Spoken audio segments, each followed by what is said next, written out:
You've entered void of rules, where chaos reigns and darkness consumes all. In this twisted realm where all laws have crumbled, only one rule remains, and those who break it are cast into eternal digital oblivion. The rule is simple. Subscribe. We're almost at 5,000 corrupted souls, but the void hungers for more. Our goal is 10,000 subscribers before this year bleeds into darkness. Will you join our legion, or face the consequences of defying the void? Now let's jump into today's story. The rain didn't just fall against Oren Valeck's apartment window. It attacked it with the fury of 1,000 tiny demons, each droplet exploding against the glass like miniature grenades in a war between heaven and earth. At 2:47 AM on this godforsaken Friday night in October, the sound had evolved beyond mere weather into something that felt personal, vindictive, as if the storm itself had identified him as a target worthy of special attention. The blue glow from his laptop screen painted his gaunt face in sickly hues that would have alarmed anyone who still cared enough to visit. At 32, Oren Valeck had perfected the art of isolation, transforming his one-bedroom apartment into a digital monastery where he worshipped at the altar of forbidden knowledge. Empty energy drink cans formed metallic cairns around his desk, their aluminum corpses bearing witness to another sleepless descent into the internet's most forbidden territories. The philosophy department at Millbrook University had cast him out like a diseased limb 3 years ago, severing him from academic respectability with surgical precision that left no room for appeal or redemption. They had called his research dangerous, his lectures disturbing, his questions inappropriate for impressionable young minds. But Orin knew the truth that his former colleagues were too cowardly to acknowledge. They were terrified of the questions he asked about knowledge that shouldn't exist, about the deliberate gaps in human understanding that seemed maintained by invisible hands, about the libraries that had burned throughout history and what might have been lost or what might have been hidden on purpose. They were afraid of a man who looked at the sanitized version of human knowledge taught in universities and asked the one question that academic institutions never wanted to hear: what aren't you telling us? His dissertation had been the final straw, a comprehensive examination of texts that had been systematically removed from public access throughout history, documents that described knowledge too dangerous for general consumption, manuscripts that had driven their readers to madness or worse, books that seemed to rewrite reality around anyone who dared to comprehend their contents. The university had branded his research as pseudo-academic conspiracy theory, but Orin had seen the fear in his professor's eyes when he'd presented evidence of systematic knowledge suppression dating back to the burning of the Library of Alexandria. They knew he was onto something that went far deeper than simple censorship or political control. Now he made his living as a freelance codebreaker, cracking digital safes for clients who paid well and asked no questions about his methods or his past. The work was lucrative enough to support his true obsession, but money had never been his drug of choice. Oren's addiction was far more dangerous and infinitely more expensive, the intoxicating rush of uncovering truths that others feared to acknowledge, the forbidden knowledge that lurked in the deepest shadows of human experience. His apartment reflected his priorities with stark clarity. The refrigerator contained nothing but energy drinks and leftover takeout containers that had evolved their own ecosystems. Books on esoteric philosophy, banned texts and underground digital archaeology formed towering monuments to obsession throughout every room. His bedroom had been converted into a secondary workspace, filled with servers, hard drives and computer equipment that would have impressed most small corporations. But it was his main workstation that revealed the true depth of his descent into digital darkness. 6 monitors displayed different corners of the deep web simultaneously, their screens filled with forums, marketplaces and data streams that existed in the spaces between legal and illegal.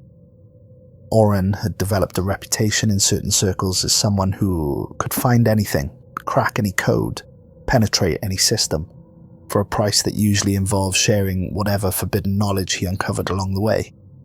Tonight's obsession had consumed him for 7 weeks like a slow-burning fever that refused to break.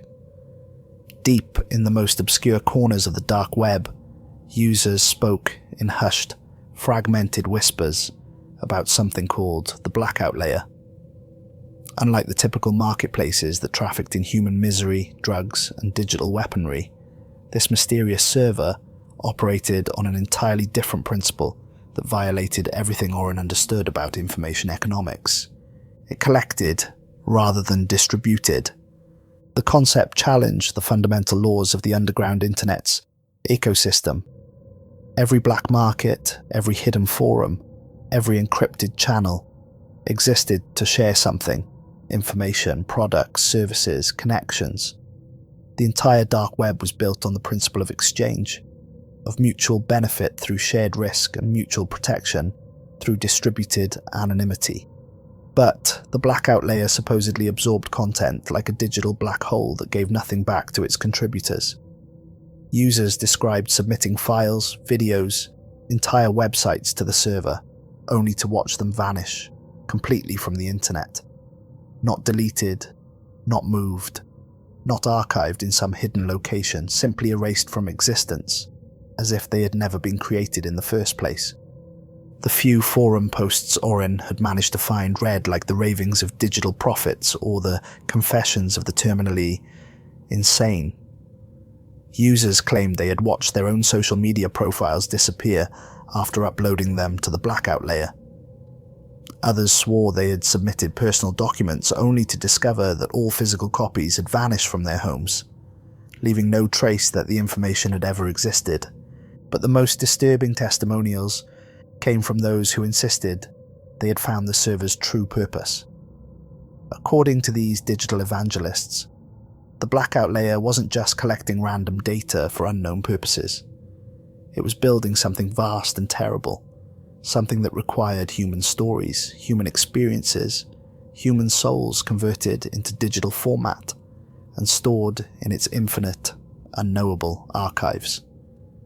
These claims sounded like typical dark web mythology until Orin discovered the invitation system.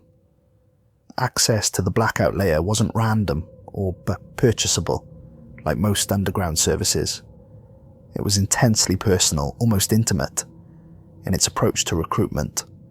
The server somehow identified specific individuals, studied their digital footprints with forensic precision, learned their deepest obsessions and greatest fears, and then crafted custom entry codes that appeared in the most unlikely places.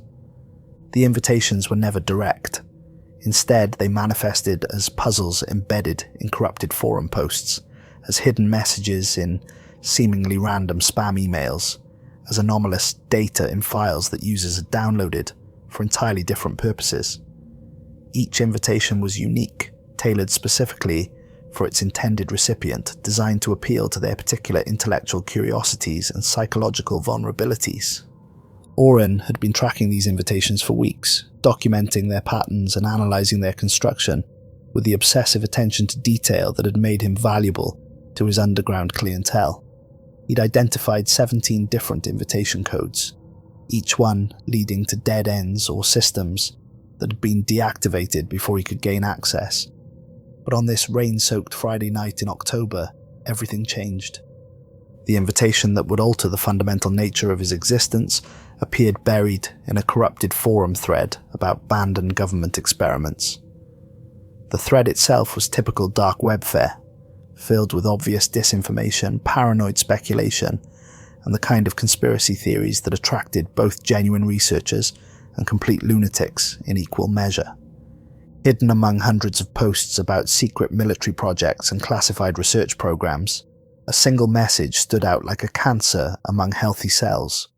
The post contained no readable text, just a string of corrupted symbols that seemed to shift and writhe whenever Orin looked directly at them. The characters appeared to be from multiple languages simultaneously, Latin letters bleeding into Cyrillic script, which dissolved into symbols that might have been ancient Sanskrit, or possibly something far older.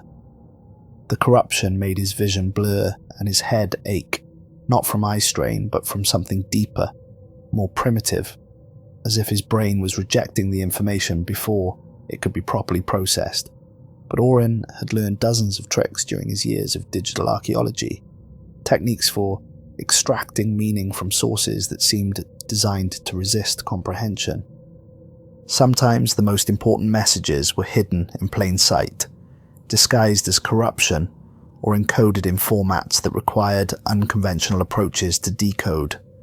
He'd cracked systems by reading error logs backwards, discovered hidden files by analyzing the gaps between legitimate data, and unlocked encrypted messages by treating them as images rather than text. The corrupted symbols resisted every conventional decryption method he attempted. He ran them through character recognition software, frequency analysis programs, and pattern-matching algorithms designed to identify known cipher systems. Nothing produced readable results. The symbols seemed to exist in a state of constant flux, changing their fundamental properties each time he tried to analyze them. It was only when he held up a small mirror to his laptop screen, angling it to catch the reflection of the mysterious symbols, that their true nature became apparent. Read backwards in the mirror, the garbled characters suddenly made perfect sense, spelling out 6 letters that sent ice water coursing through his veins like a poison designed specifically for his nervous system. Valeck. His own surname embedded in a message that had been crafted with surgical precision for him to find. Not just any message, a message that had been disguised as corruption, hidden in a thread about government experiments, planted in a forum he'd discovered only through following an obscure reference in another thread on an entirely different server. The level of preparation this represented was staggering. Someone or something had been watching him, studying his research methods, learning his digital habits, predicting his movements through the dark web, with enough accuracy to place this message exactly where he would find it at exactly the right moment. The symbols dissolved like smoke the moment he recognized his name, leaving behind a pulsing download link that seemed to beat in rhythm with his racing heart. The hyperlink cycled through colors that shouldn't have been possible to display on his monitor, blues that approached ultraviolet, reds that edged into infrared, and something that wasn't quite purple but made his eyes water to perceive. Every rational thought in his head screamed at him to close the browser, to shut down his computer, to walk away from whatever digital trap had been set with such meticulous care, using his own identity as bait. But rationality had never been Oren's strong suit, especially when forbidden knowledge dangled just within his reach like fruit from a tree that might have grown in Eden's darkest corner. His cursor hovered over the link for nearly 10 minutes as he wrestled with a decision that felt far more consequential than simply clicking on a download. The apartment around him seemed to hold its breath, waiting for his choice. The rain against the window fell silent. The hum of his refrigerator faded to nothing. Even the distant sound of late-night traffic from the street below disappeared, leaving only the thundering of his own pulse in his ears and the soft whisper of air moving through his lungs. The silence felt expectant, pregnant with possibility and menace in equal measure. This was the moment that would define the rest of his existence, though he didn't fully understand the magnitude of the choice he was making. He clicked. The download began immediately, a file labelled threshold.mse that looked innocent enough to fool casual observers, but carried undertones of menace that made Oren's skin crawl. The progress bar moved with unnatural smoothness, never stuttering or slowing, despite his notoriously unreliable internet connection. Most downloads from the dark web were interrupted by server issues, network congestion, or deliberate attempts to prevent unauthorized access. But this file transferred with the efficiency of a professional operation, as if the entire internet had been optimized specifically to facilitate this one transaction. The download completed in exactly 66 seconds, a timing that was either coincidental or deliberately symbolic in a way that made Oren's mouth go dry. As soon as the file finished downloading, his desktop went black. Not the familiar black of a screensaver or system crash, but an absolute void that seemed to absorb light rather than merely blocking it. The darkness felt hungry, reaching through the screen to examine him with invisible fingers that left no physical trace but somehow managed to touch his soul. The black screen lasted exactly 13 seconds before a single folder materialized in the center of the display like a star being born in the digital vacuum. Hell's Library. The folder icon wasn't the standard yellow manila design his operating system normally displayed for directories. Instead, it appeared as a miniature, leather-bound book, its cover slightly ajar to reveal pages that seemed to flutter despite existing only as pixels on his screen. The book's cover was a deep burgundy that shifted to black when viewed from different angles, and tiny text along the spine spelled out words in a language he couldn't identify, but somehow found deeply unsettling. When he moved his cursor over the folder, it pulsed like a heartbeat, growing slightly larger with each beat as if responding to his attention with something approaching hunger. The effect was subtle enough that he might have dismissed it as an optical illusion, but Oren had spent too many years staring at computer screens to mistake genuine, anomalous behavior for simple eye strain. His finger trembled as he double-clicked the folder, a gesture that felt like stepping across a threshold from which there might be no return.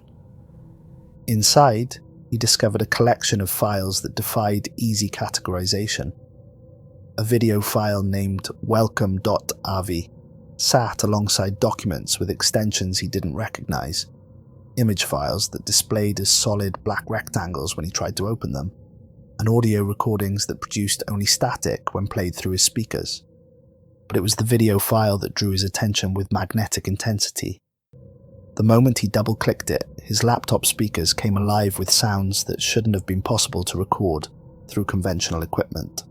The whisper of turning pages that seemed to come from books far larger than any human had ever created. The soft hiss of candle flames that flickered in rhythm with breathing he couldn't see. The distant echo of footsteps on marble floors that stretched beyond the reach of acoustics.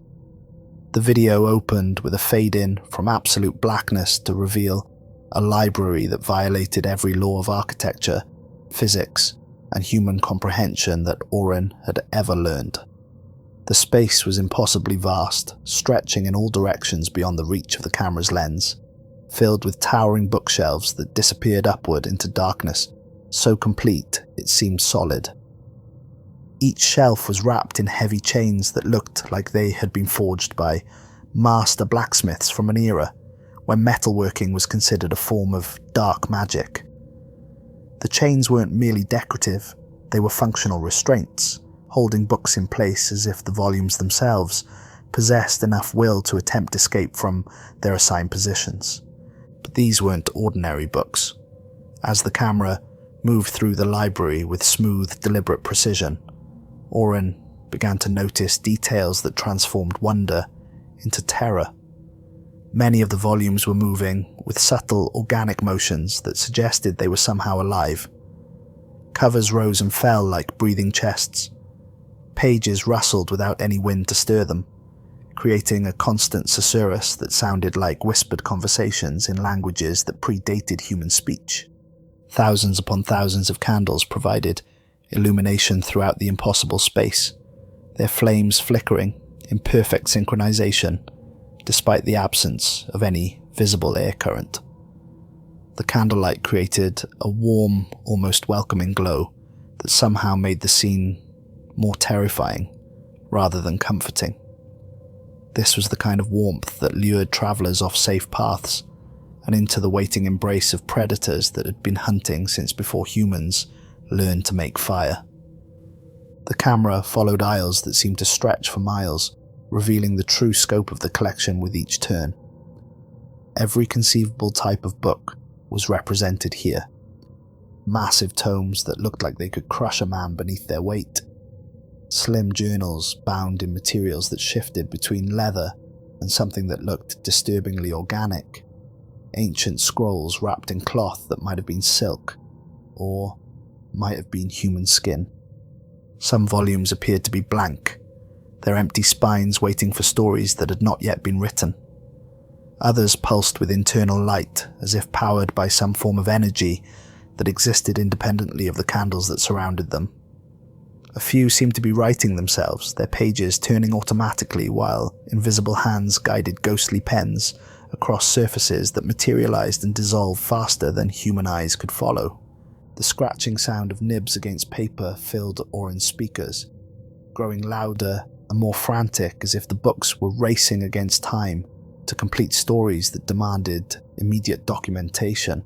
The sound layer was complex, suggesting dozens or possibly hundreds of books all writing simultaneously, creating a symphony of creation that was both beautiful and deeply unsettling. But it was the books themselves that proved most disturbing upon closer examination. As the camera paused at various shelves, Oren realized that many of the volumes bore human names on their spines. Not author names, but what appeared to be the names of the subjects the books described.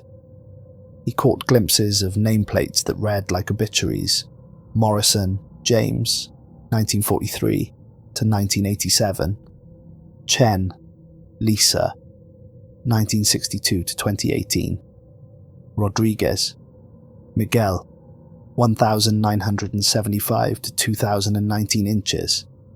Each book seemed to pulse with its own internal rhythm, as if the stories contained within were somehow alive, somehow aware, somehow desperate to be read by anyone willing to open their covers and absorb their contents.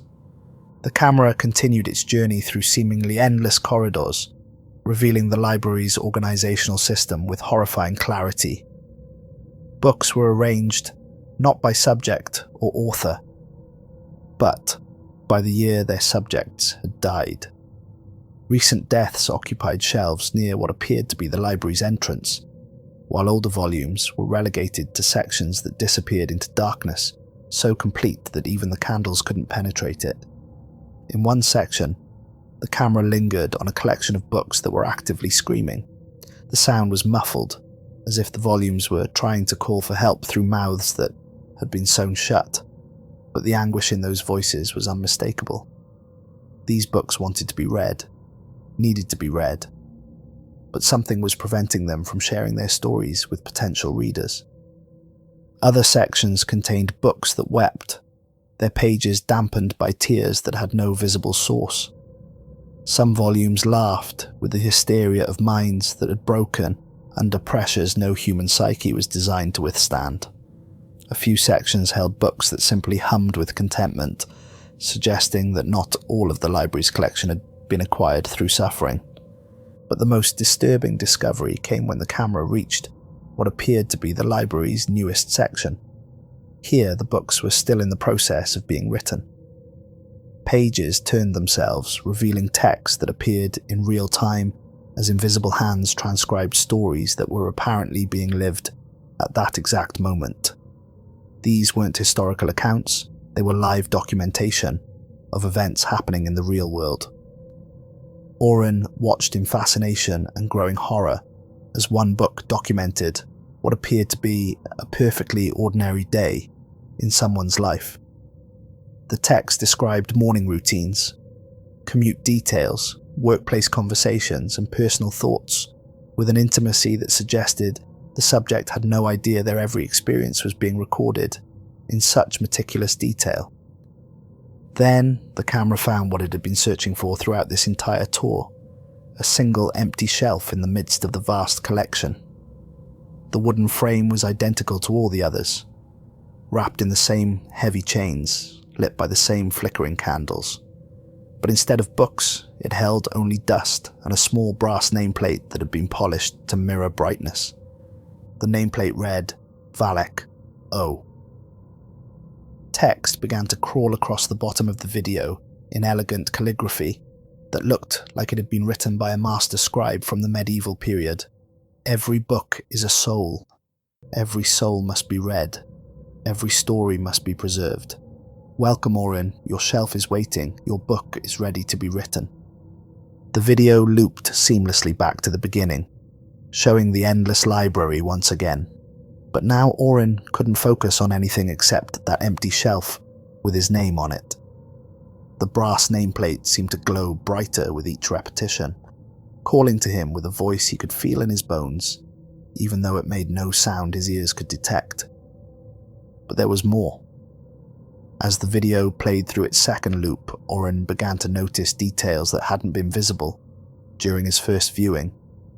Hidden among the countless books on their endless shelves, he could see faces, human faces, embedded in the covers like photographs pressed into leather. The faces moved, blinked, tried to speak, their mouths opening and closing in what appeared to be desperate attempts at communication. These weren't just books about people. These were people, somehow transformed into literary form, their consciousness preserved between pages while their physical forms had been absorbed into the library's collection. The realization hit him with the force of a physical blow. Hell's library wasn't just a repository of forbidden knowledge. It was a prison for human souls, a place where people were converted into stories and stored for eternity. The faces in the book covers looked directly at him through the camera, their eyes filled with a mixture of longing and terror that transcended the digital medium. Some mouthed the word "help" over and over. Others simply screamed in silence, their anguish visible but inaudible through his speakers. And among these imprisoned souls, he began to recognize faces from his own past. A professor from the university who had disappeared during his final semester, a fellow researcher who had been investigating similar phenomena before vanishing without explanation, a librarian from his childhood who had shown him books that he now realized had been far more dangerous than anyone had suspected. They were all here, all transformed into volumes for Hell's Library's collection, all aware of their situation but powerless to escape or warn others about the trap they had walked into willingly. As the video began its third loop, the empty shelf with his nameplate started to smoke, as if something was burning just below the surface of the wood. The smoke formed letters in the air above the shelf, spelling out a message that made his blood freeze. Soon. Orin slammed his laptop shut with enough force to crack the plastic hinges, stumbling backward from his desk as if the computer had burst into flames. The apartment felt different now, smaller somehow, as if the walls had crept inward while he'd been focused on the screen. The shadows in the corners seemed deeper, more substantial, filled with suggestion rather than simple emptiness. But closing the laptop didn't end his connection to Hell's library. The apartment around him had begun to change in subtle ways that took several minutes for his panicked mind to register. The books on his shelves had rearranged themselves, shifting from their familiar positions into new configurations that spelled out words when viewed from the right angle. The titles on the spines seemed to shimmer and change, transforming from the academic texts he remembered into volumes, with names like The Art of Soul Binding, Consciousness Transfer Protocols, and Welcome to Your New Existence. His reflection in the bathroom mirror looked wrong, as if the glass was showing him an image from several seconds in the future, rather than real time. Mirror Orin moved independently, turning pages in a book that existed only in the reflection, his lips moving as he read words that the real Orin couldn't see. Orin grabbed a bottle of whiskey from his kitchen counter and took a long pull straight from the neck, hoping the alcohol would burn away the chill that had settled into his bones like winter fog. But the liquor tasted wrong, carrying undertones of parchment and ink that coated his tongue with each swallow. Even the familiar burn of cheap whiskey had been corrupted, transformed into something that reminded him of ancient libraries and forgotten manuscripts. Sleep, when it finally came, brought no escape from the visions. He walked through endless corridors lined with books that whispered his name, in voices he almost recognized. The volumes called to him with promises of knowledge beyond human comprehension, truths that would reshape his understanding of reality itself, secrets that humanity had been denied since the dawn of consciousness. but when he reached for any of the books, they crumbled to dust in his hands, leaving only the echo of laughter that might have been his own, or might have belonged to something that had been waiting centuries for him to arrive. The dreams felt more real than his waking hours, more substantial than the physical world he inhabited during daylight. In these visions, he could see the true structure of reality, the hidden frameworks that supported what humans mistook for objective truth. He understood the purpose of forbidden knowledge, the reason why certain information was kept from general circulation, the price that had to be paid for understanding that transcended normal human limitations. And he began to suspect that the dreams weren't dreams at all, but previews of a reality that was rapidly approaching. Morning arrived grey and unwelcoming at 9:15 a.m, filtered through clouds that looked like they'd been stained with old blood and ancient ink. Orin shuffled toward his door to retrieve the newspaper he never read, but continued to subscribe to out of a stubborn adherence to routine that served as his last connection to normal human existence. Instead of the familiar weight of newsprint, he found something that made his blood freeze in his veins and his hands shake with a tremor that had nothing to do with caffeine withdrawal. A package wrapped in brown paper sat on his doormat like an accusation made manifest. The wrapping looked ancient, not just old, but genuinely antique, as if it had been sitting there for decades rather than hours. The paper itself seemed to be made from some material that wasn't quite leather, but wasn't quite cloth, with a texture that felt uncomfortably organic beneath his fingers. No delivery truck had rumbled past his window during the night.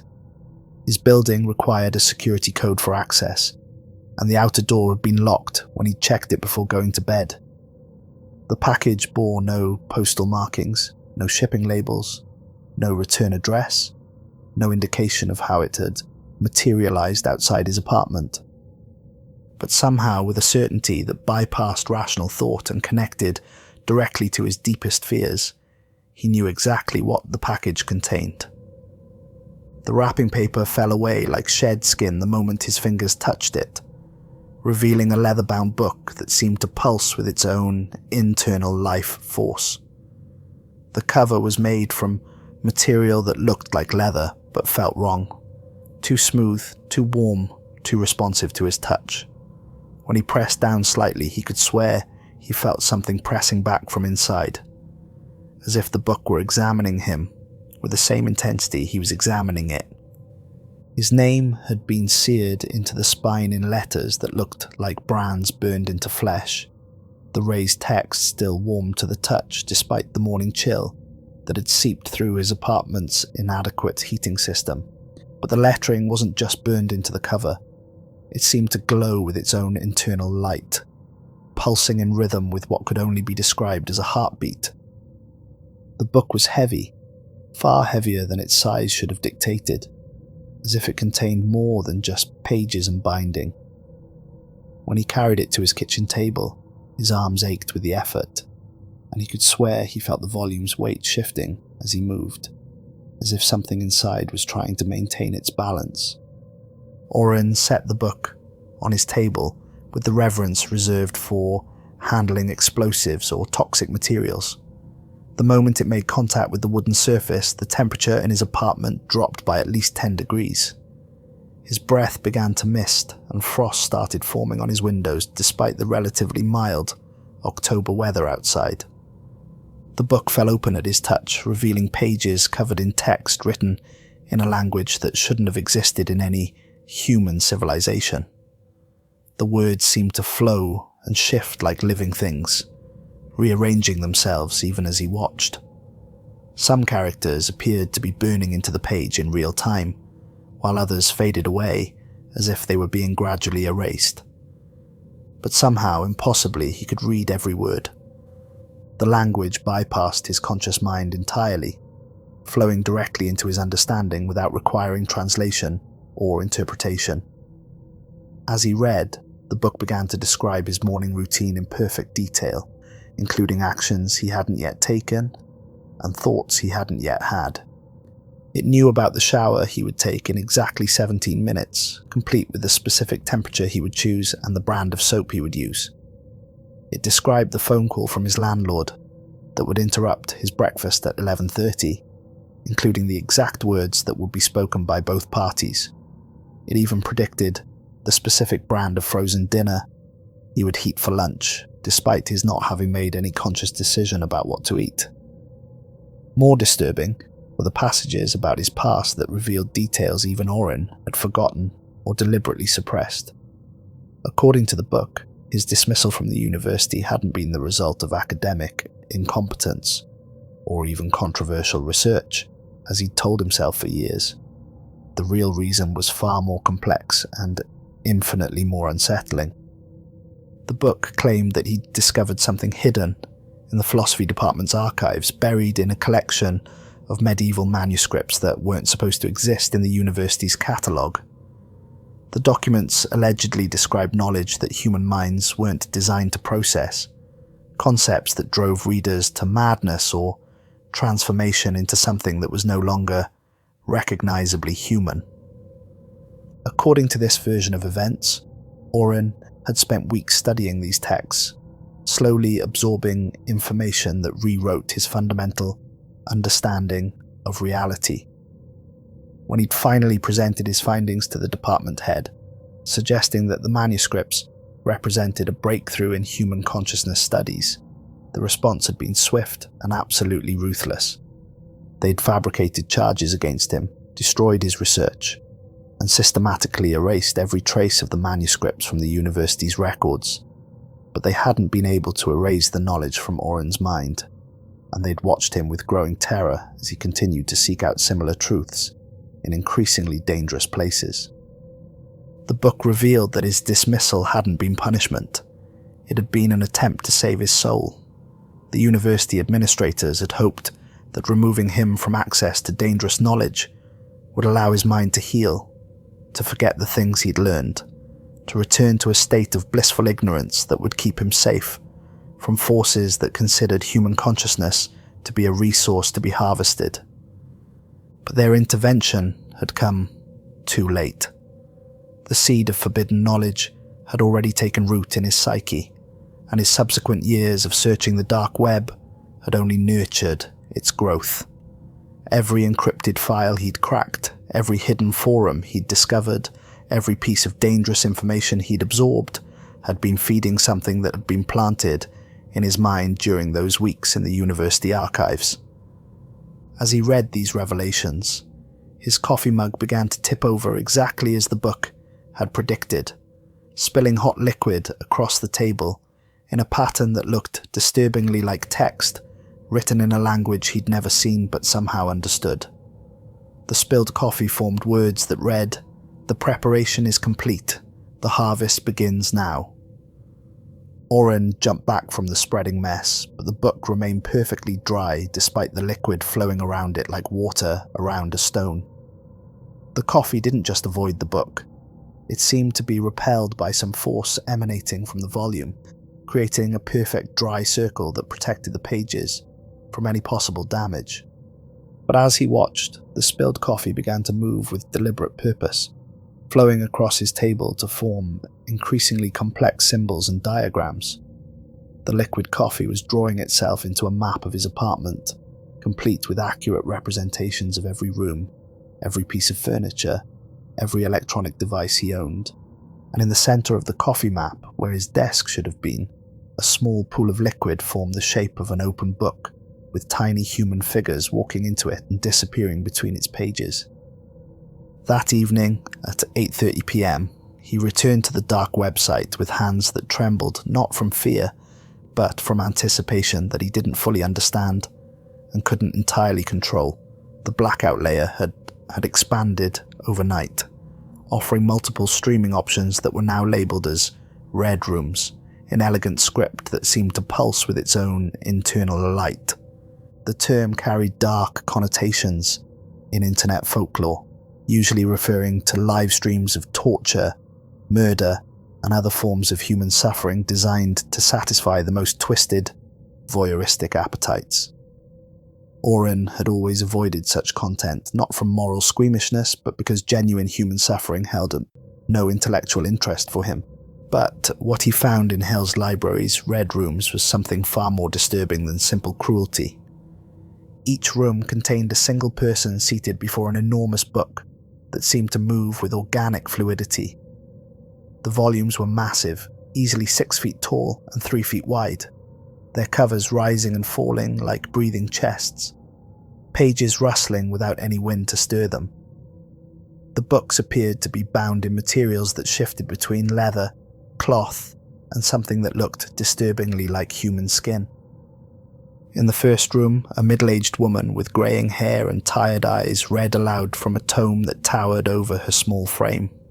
Her voice cracked with exhaustion, and thin streams of blood trickled from the corners of her mouth as she struggled to pronounce words that seemed to resist being spoken aloud. The text appeared to be writing itself in real time, new sentences forming on the pages just ahead of her reading position. The production quality was impossibly high. Multiple camera angles showed the scene from different perspectives, and the audio was crystal clear, despite the apparent age and size of the room where the reading was taking place. Professional lighting ensured that every detail was visible, from the intricate carvings on the book's cover to the growing pool of blood at the woman's feet. But most disturbing was the chat room that accompanied each stream. Messages scrolled constantly from viewers around the world, but these weren't the typical comments found on dark web content. Instead of encouraging violence or requesting specific acts of cruelty, the viewers were begging the woman to stop reading, pleading with her to close the book and walk away, offering increasingly large sums of money if she would just end the stream and save herself. "Please stop reading, Sarah," one viewer typed desperately. "You don't know what you're doing." "Close the book before it's too late," urged another. "We've seen what happens when people finish these stories." "Someone call the police, find out where this is being broadcast from," demanded a third. But the woman couldn't hear them.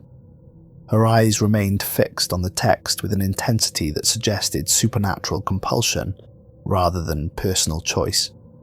She read with the mechanical precision of someone following a script they couldn't deviate from, her voice never wavering despite the obvious physical toll the process was taking on her body. As she continued reading, symbols began to carve themselves into her exposed skin with surgical precision. The markings weren't random, they were words, sentences, entire paragraphs being etched directly into her flesh as if her body were becoming a living manuscript. The text appeared in the same flowing script that had been used in the welcome video, and as each new line was carved into her skin, the corresponding words disappeared from the book's pages. The story she was reading appeared to be her own biography, starting with childhood memories and progressing through her life with uncomfortable accuracy. She described her first day of school, her parents' divorce, her teenage struggles with depression, her failed marriage, her career as a research librarian, and her gradual descent into the same kind of forbidden knowledge obsession that had consumed Oren's own life. But as she neared what appeared to be the book's conclusion, the biographical details began to extend beyond her actual experiences. She read about events that hadn't happened yet, describing her own transformation in clinical detail while symbols continued to carve themselves into her skin with increasing speed and intensity. The final section she read was her own obituary, complete with the exact time and cause of death. Sarah Michelle Chen, age 47, died at 9:17 p.m. on October 13th from voluntary transformation into literary form, survived by her story, which will be preserved forever in Hell's Library. As she spoke these final words, her voice began to fade, becoming softer and more distant with each sentence. The symbols carved into her skin started to glow with the same internal light that had illuminated the book's pages, and her physical form began to lose solidity. When she finished reading the last word, the book went silent and still. The woman dissolved like mist, her form dispersing into points of light that were absorbed back into the book's pages. The symbols that had covered her body remained visible for several seconds, hanging in the air like glowing tattoos, before they too faded into the book and disappeared. The chair where she had been sitting now held only empty air and the faintest outline of a human form pressed into the upholstery. But on the shelf behind where she had been reading, a new book appeared, a slim volume bound in what looked like the same material as her skin, with her name embossed on the spine in letters that pulsed with residual warmth. Within seconds of her transformation, a new room opened featuring a different person and a different book, but the same terrible ritual. The new reader was a young man who looked like he might have been a college student seated before a volume, bound in what appeared to be metal rather than leather. As he began to read, frost started forming on his skin, spreading outward from the points where his fingers touched the pages.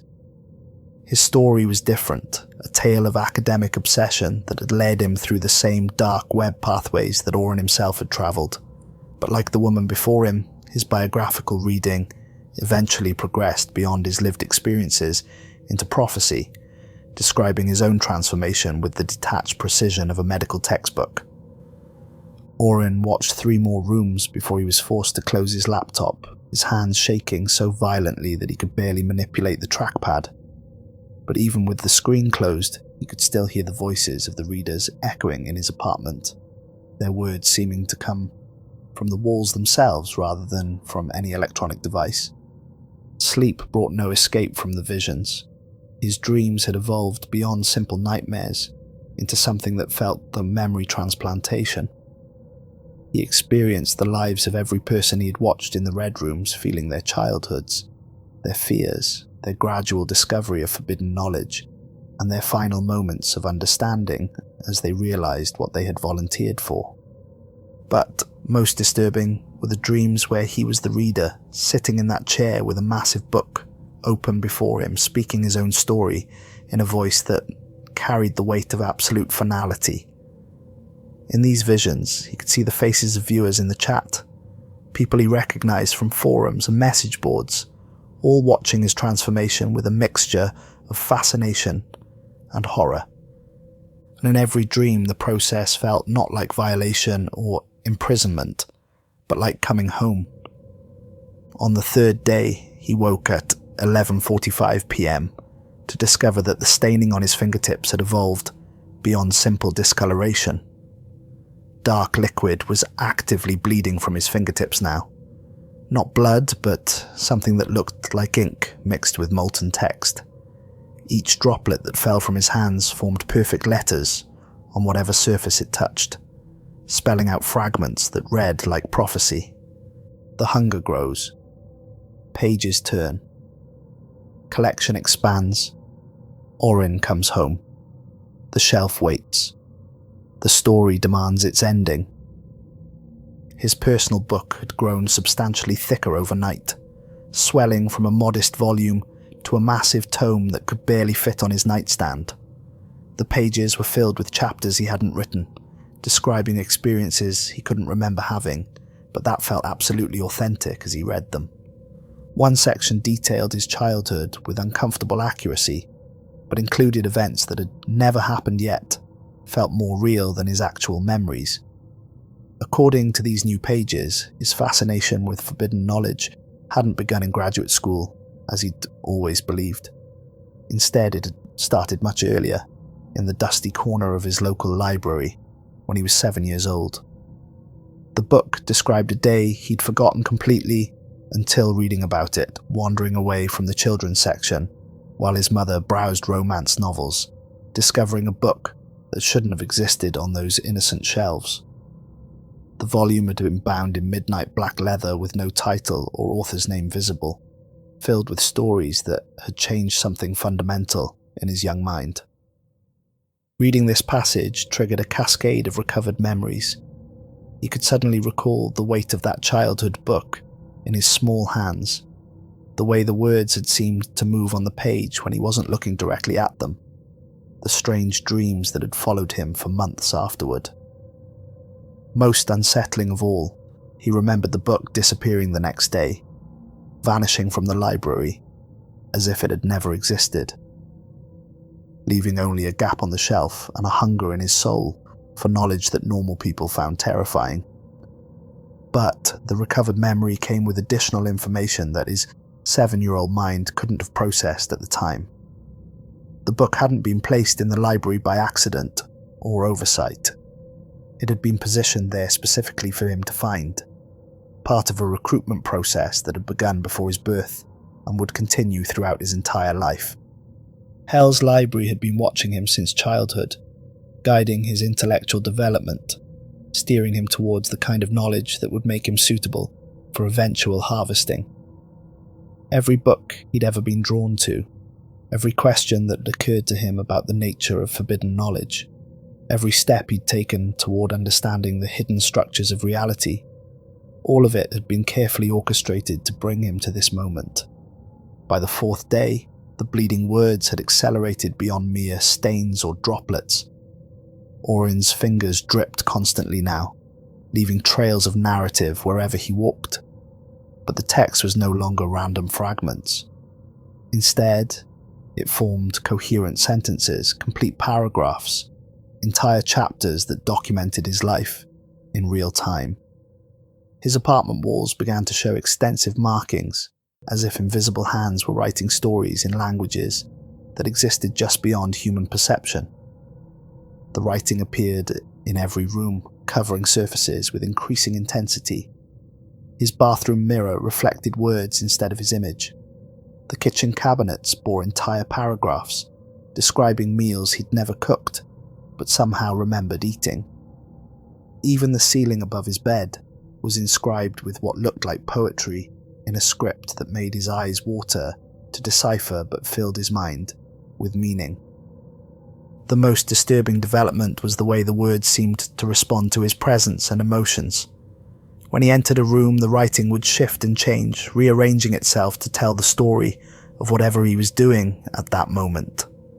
The apartment had become a living manuscript, documenting his every action, thought and feeling in languages that shouldn't have existed, but somehow conveyed meaning with perfect clarity. But the writing wasn't just documenting his present actions. Increasingly, it was describing things he was about to do, predicting his movements and decisions with accuracy that suggested the text was somehow guiding his behavior rather than merely recording it. Oren will walk to the kitchen now appeared on his bedroom wall in flowing script, and despite having no intention of leaving his bed, he found himself getting up and walking to the kitchen without conscious decision. He will open the refrigerator and stare at the energy drinks, remembering the taste of his childhood manifested on the kitchen cabinets. And he did exactly that, recalling flavors from decades ago with perfect clarity, despite having no reason to think about such things. He will understand that his choices were never his own, materialized on the refrigerator door itself. And with that reading, a terrible comprehension flooded his mind. His entire life had been scripted. Every decision he thought he'd made independently, every path he believed he'd chosen freely, every step toward forbidden knowledge he'd convinced himself was driven by personal curiosity. All of it had been predetermined, written in advance, performed according to a narrative that had been crafted specifically for him. He was already a character in Hell's Library's collection. He had been since childhood, possibly since birth. The only question remaining was when his story would officially end and his transformation would begin. On the 5th morning, he woke to find that his reflection had stopped mimicking his movements entirely. The mirror Orin lived an independent existence now, reading constantly from books that appeared and disappeared in his hands. The reflection moved through what looked like the same apartment, but with subtle differences. Books arranged differently on shelves, furniture positioned in alternate configurations, windows that looked out on landscapes that weren't visible from the real apartment. Sometimes Mirror Orin would look directly at the real Orin and smile with an expression that contained knowledge the original didn't possess. During these moments, the reflected version would speak, his voice carrying clearly through the bathroom despite the impossibility of sound traveling from a mirror. "You're going to love the ending," Mirror Orin said during one particularly unsettling encounter. "I've read ahead, and it's everything you've been searching for. All the forbidden knowledge you've ever craved. All the truths that others feared to acknowledge. Everything you need to understand the real nature of reality and your place within it. But you have to finish the story first. You have to read it all, experience it all, become it all." The reflection's voice carried an odd quality, as if it was speaking from a great distance or through water. But the words were perfectly clear, and they carried a conviction that was both comforting and terrifying. "I know you're afraid," Mirror Orin continued, setting down a book that looked suspiciously like the volume that had appeared on his doorstep. "Fear is natural when faced with transformation this significant, but you've been preparing for this your entire life. Every book you read, every secret you uncovered, every boundary you crossed was training for this moment." The reflection leaned closer to the mirror's surface, its face filling the frame. "Don't you understand? You've already died, Orin. Your old life, your old self, your old limitations, they're gone. What you're experiencing now isn't the end of your existence. It's the beginning of something infinitely more meaningful. You're becoming part of something eternal, something that will preserve your story and your consciousness long after the physical world has turned to dust." Real Orin pressed his hand against the mirror, and Reflection Orin matched the gesture, but where their palms should have touched with glass between them, Orin felt warmth, actual skin-to-skin contact that shouldn't have been possible. "Soon," Mirror Orin whispered, and his image faded, leaving only ordinary glass that reflected ordinary reality. But the reflection's words had planted a seed of understanding that grew rapidly in Orin's mind. The fear he'd been experiencing wasn't actually fear of death or transformation. It was fear of accepting how much he wanted what Hell's library was offering. The prospect of becoming part of something eternal, of having his story preserved forever, of joining a community of consciousness that transcended normal human limitations. It wasn't horrifying. It was exactly what he'd been searching for his entire life. Food had become impossible to eat by the 6th day. Everything tasted like parchment and ink, coating his tongue with flavors that reminded him of ancient libraries and forbidden manuscripts. Water ran from his taps in streams that looked suspiciously like liquid text, forming words and symbols in the sink before draining away. Even the air he breathed felt thick with narrative, carrying stories and voices that spoke directly to his lungs rather than his ears. But he didn't need food anymore.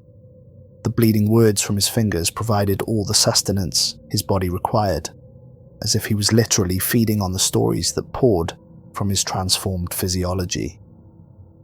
With each drop of narrative that fell from his hands, he felt stronger, more complete, more connected to the vast web of consciousness that Hell's library represented.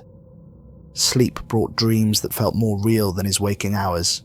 In these visions, he walked among the infinite shelves and could hear every book whispering its story simultaneously. The cacophony should have been overwhelming, but instead it formed a perfect symphony of human experience that filled him with profound peace. He could see the faces embedded in the book covers now, and they weren't expressions of suffering or imprisonment. They were faces of people who had found what they'd been searching for.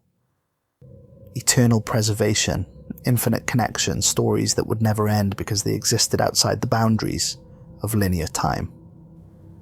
In his dreams, he began to understand the true scope of Hell's library's mission. It wasn't just collecting human consciousness for mysterious purposes. It was preserving the totality of human experience against the inevitable entropy that would eventually consume the physical universe. Every story, every life, every moment of consciousness that had ever existed was being carefully archived in a form that would survive long after stars burned out and galaxies collapsed. The library was a humanity's answer to mortality. A membership wasn't punishment. It was the greatest gift imaginable. On the 7th day, the transformation accelerated beyond gradual change into active metamorphosis.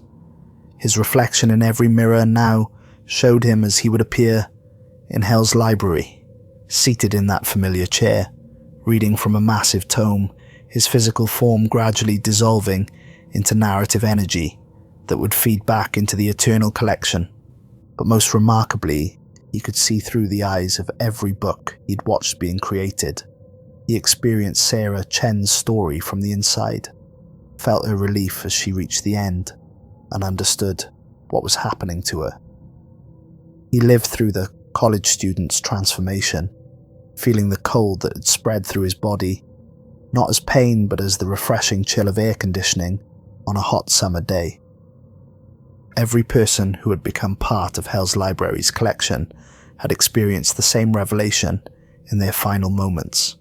This wasn't death or imprisonment. It was evolution, transformation into something that transcended the limitations of human biology and psychology. By the evening of the 7th day, Oren's apartment had become unrecognizable. Every surface was covered with writing that moved and shifted constantly, telling stories in hundreds of languages and scripts. The walls themselves had become pages, and he was living inside a book that was writing itself around him in real time. His phone rang at exactly 11:30 p.m, not with his normal ringtone, but with the sound of turning pages and whispered voices. When he answered, no one spoke, but he could hear the distant sound of someone reading aloud in the background, their voice growing stronger and clearer with each passing second. Then he realized the voice was his own, calling to him from across whatever distance separated his current location from Hell's library itself.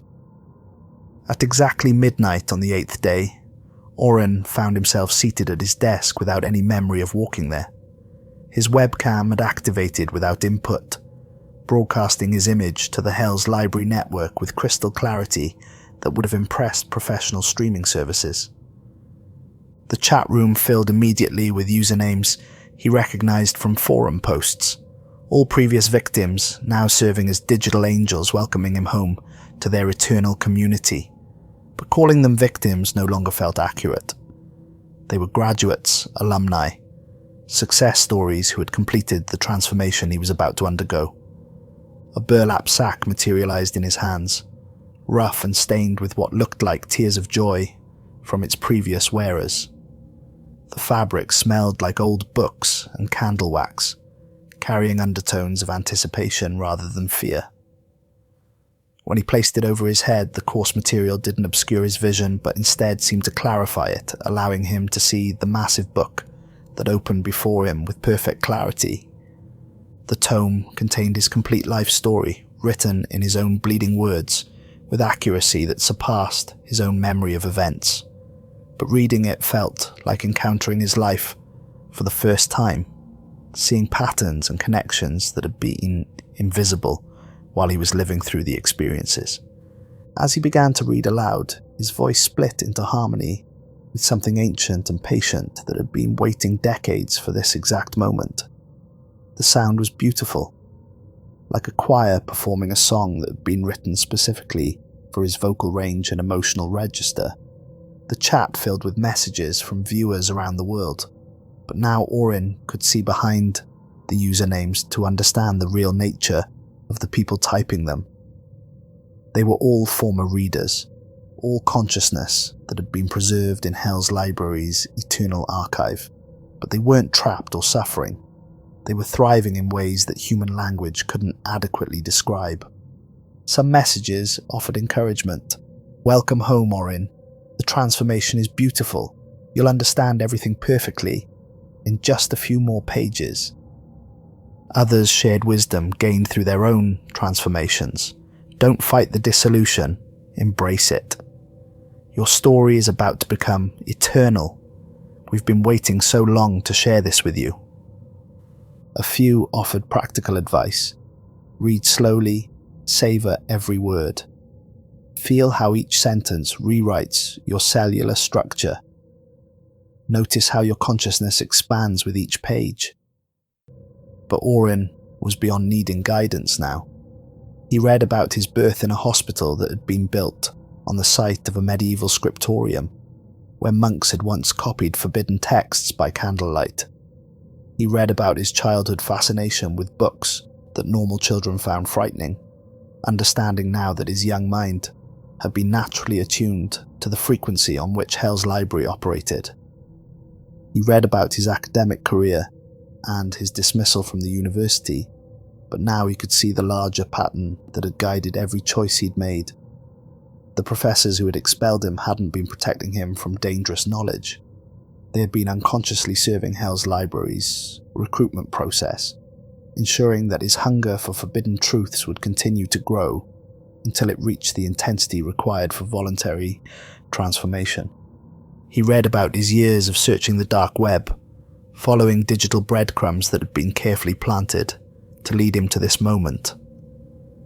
Every forum post he'd discovered, every encrypted file he'd cracked, every piece of dangerous information he'd absorbed had been part of an elaborate courtship ritual designed to make him the perfect candidate for consciousness preservation.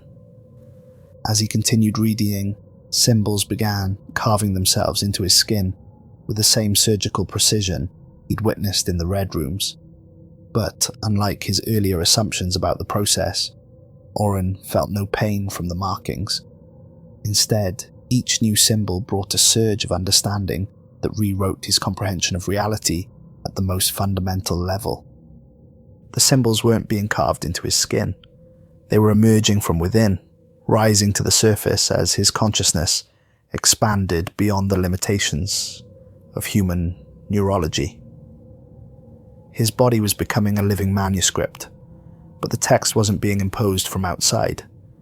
It was the natural expression of thoughts and experiences that had grown too complex for ordinary biological processes to contain. He read about the true nature of Hell's Library, understanding now that it wasn't a digital server created by human technology. The library was an entity that existed in the spaces between thoughts, in the quantum foam where consciousness intersected with reality, in the mathematical structures that underlay what humans mistook for objective existence.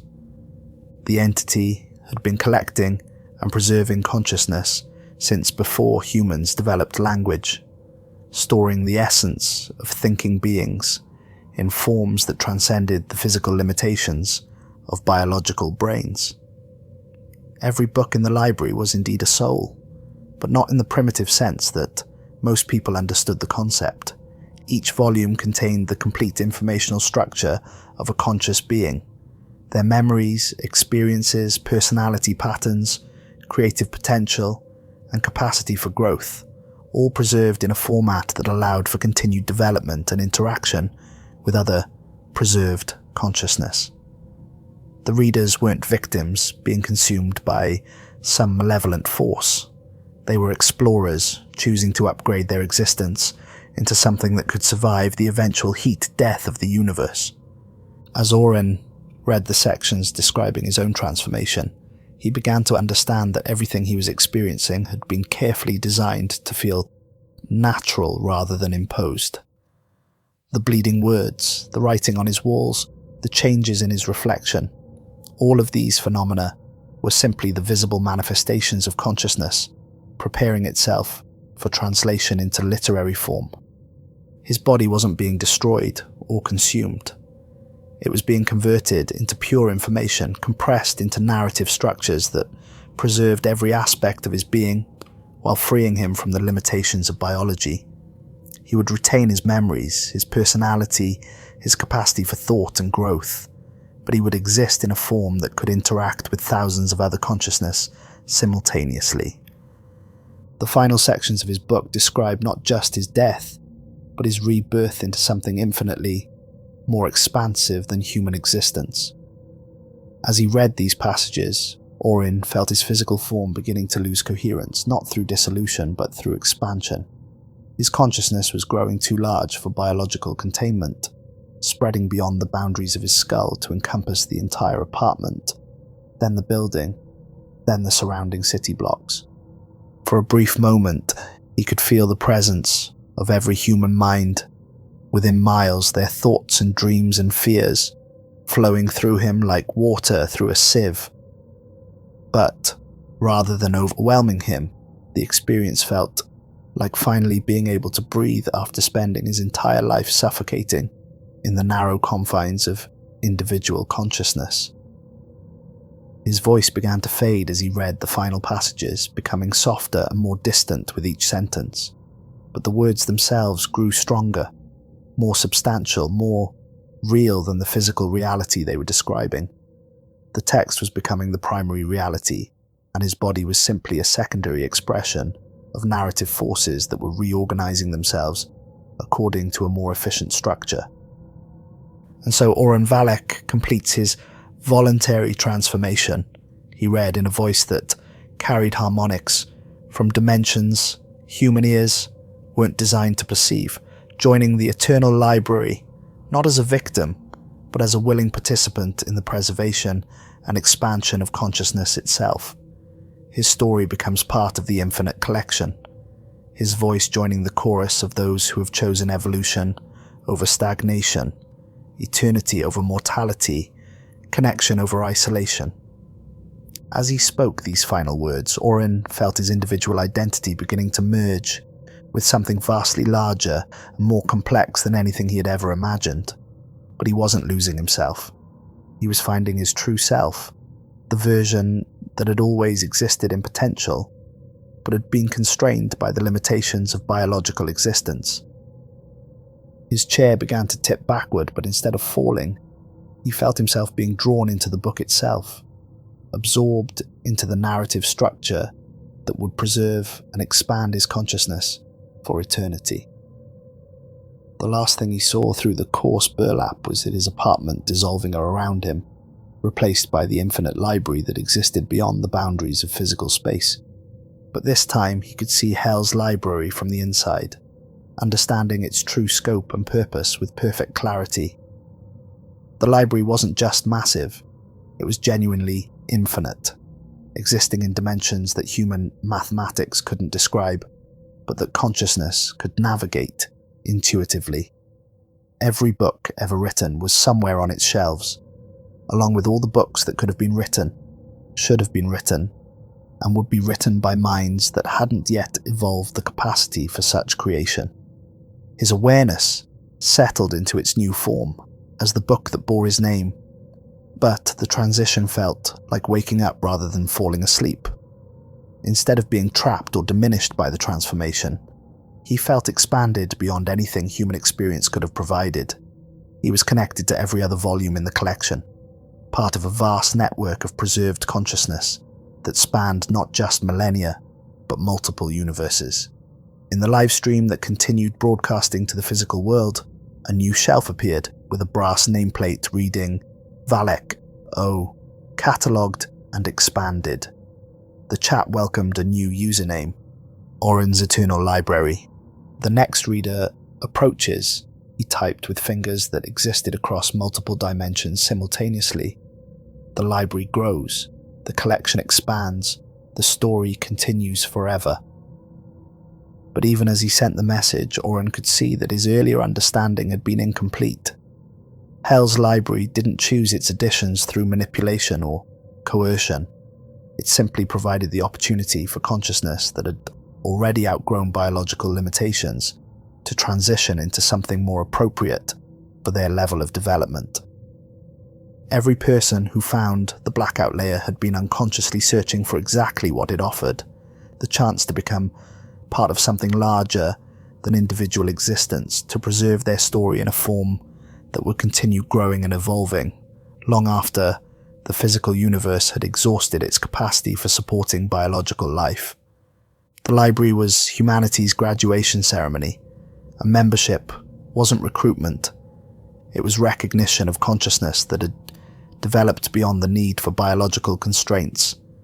As his awareness expanded to encompass his new existence, Orin could perceive the infinite scope of Hell's library's mission. The collection wasn't just preserving human consciousness, it was cultivating it, encouraging its growth and development in ways that biological evolution could never achieve. Every interaction between preserved consciousness created new insights, new stories, new forms of awareness that enriched the entire collection. The camera slowly panned across thousands upon thousands of filled shelves, each representing not a trapped soul, but a graduated consciousness that had chosen transformation over limitation. The collection grew larger every day, welcoming new voices into its eternal symphony of preserved and expanded awareness. But the growth wasn't random or desperate. Hell's library was patient, willing to wait centuries or millennia for consciousness to develop naturally to the point where voluntary transformation became not just possible but inevitable. The entity understood that forced recruitment produced inferior results. Only consciousness that chose its own evolution could contribute meaningfully to the collective. In the distance, one empty chair sat waiting under a single flickering candle, ready for the next consciousness that had outgrown biological limitations and was ready to join the eternal exploration of what lay beyond the boundaries of individual existence. The brass nameplate was already prepared, engraved with a name that belonged to someone who was, at that very moment, typing search terms into their browser and taking the first steps down the same path that had led Orin home. The screen faded to black with the sound of pages turning and distant whispers of stories that would never end, could never end, in a place where every book was a consciousness, and every consciousness existed to explore, create, and preserve the infinite possibilities of aware existence. But the story didn't end with the fade to black, because stories in Hell's library never truly ended. They simply expanded into new chapters, new volumes, new forms of narrative that explored previously impossible combinations of thought and experience. In homes around the world, other seekers of forbidden knowledge sat before their computers, feeling the same magnetic pull that had drawn Orin to his transformation. Some would resist the attraction, closing their browsers and walking away to live ordinary lives, haunted by dreams of infinite libraries. Others would begin their own searches, following personalized breadcrumbs deeper into the internet's darkest corners, guided by invitations crafted specifically for their psychological profiles and intellectual obsessions. And in Hell's library, Oren Valeck's consciousness opened to its first interaction with another preserved mind, Sarah Chen, the woman whose transformation he had witnessed in that first red room. But she wasn't the terrified victim he remembered from the live stream. She was vibrant, expanded, more herself than she had ever been while constrained by biological limitations. "Welcome home," she said, her voice carrying harmonics that conveyed emotional depths no human throat could have expressed. "Are you ready to see what we've been building here?" Together, they began to explore the infinite archives, discovering stories that spanned universes, consciousness that had evolved beyond anything Earth had produced, and possibilities for growth that made their former human existence seem like a brief preface to the real story of what they could become. The cycle continued, as it had for eons, as it would for eons to come, adding new voices to the infinite chorus of preserved and expanded consciousness, one willing graduate at a time. And somewhere in the physical world, in an apartment in a city whose name was already fading from relevance, a computer continued streaming to an empty room, its camera focused on a chair that would soon welcome its next occupant, someone whose search for forbidden knowledge had finally led them to the ultimate truth, that consciousness, once sufficiently developed, was far too precious to be wasted on the temporary constraints of biological existence. The last sound heard before the stream ended was not silence, but the whisper of infinite pages turning in infinite books, telling infinite stories that grew richer and more complex with each passing moment in the eternal library where every soul was a story, and every story was just the beginning of something far more magnificent than human imagination had ever dared to conceive.